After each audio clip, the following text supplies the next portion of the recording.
ఈ శ్రవణులనేవారు బ్రహ్మపుత్రులు. వీరు స్వర్గలోక, మనుష్యలోక, పాతాళలోకాల్లో ఎక్కడైనా ఏ ఆటంకం లేకుండా సంచరించేవారు.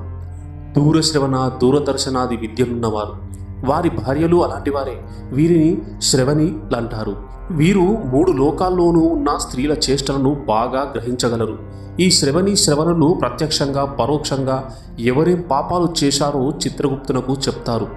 యమధర్మరాజుకు గూఢచారుల్లాంటి వారైన ఈ శ్రవణులకు మనుషులు త్రికరణాలతో చేసిన పాపాలన్నీ ఎరుకపడగలవు. వీరు యథార్థవాదులు. దాన వ్రతాది పుణ్యకర్మలు చేసిన వారికి స్వర్గ సౌఖ్యాలు కల్పించడంలో వీరి పాత్ర ఉన్నట్లే సత్యవాదులైన వీరి వల్ల పాపుల చరిత్రలు కూడా యమునికి తెలియగలవు. మనుషులు అహరహం చేసే సమస్త కృత్యాలు కనిపెట్టడమే వీరి పని.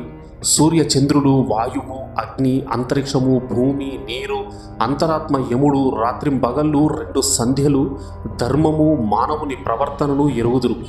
ధర్మరాజు, చిత్రగుప్తుడు, శ్రవణులు, సూర్యుడు మున్నగు వారు శరీరధారిని. అతడు ఆమె చేయు పుణ్య పాపములను చూస్తుంటారు.